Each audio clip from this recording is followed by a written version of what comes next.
So I'm doing a load of laundry. I just finished the wash and I'm gonna put it in the dryer, and I thought y'all might like to see it works a little differently here. So this is like a little side room in our apartment. There's no air or heat, you know, or anything in here. And the windows aren't that great. So it's kind of like an outdoor space, but it's enclosed.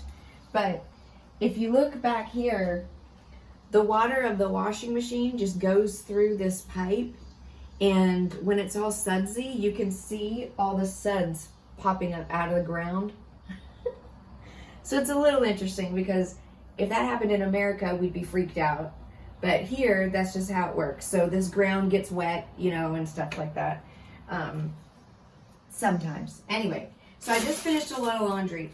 So I don't know really what all this means, but I know to use the top left, okay? And also, after your wash has started, if you need to throw something in there, it's got this little handy dandy thing right here.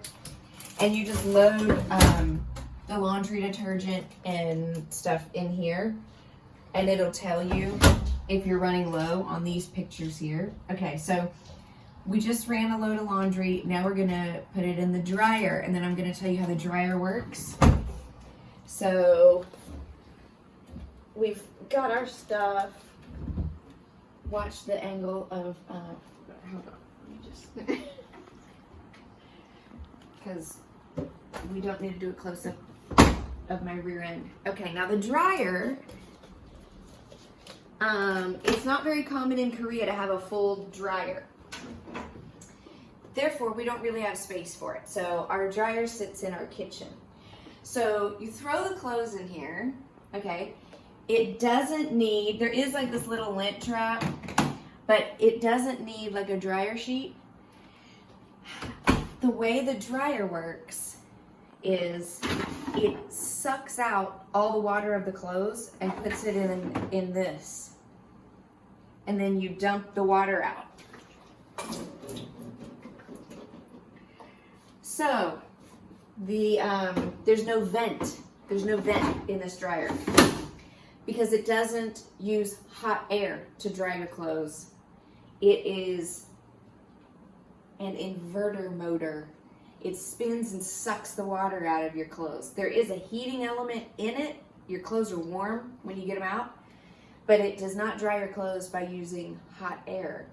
It dries your clothes by sucking the water out. So it will tell you when this little thing fills up with water, and then you have to go dump it and start it again.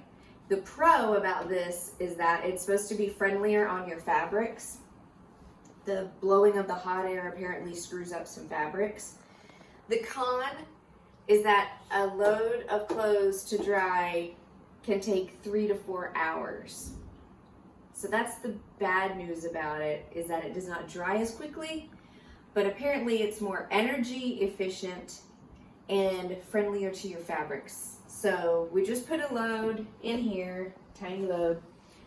We're gonna push that button. I don't know what any of this means, but I know I'm supposed to use the one with this little mark, okay? So who knows? Now you'll see 3 hours and 40 minutes. That's the downside. So you really have to plan for this. Now, apparently, this has a schedule function. So if I want to only run this when we're gone at school or work, I can schedule for that. So that's kind of a neat thing.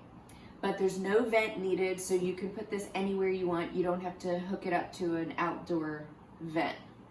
And then we're going to start by pushing that button, apparently.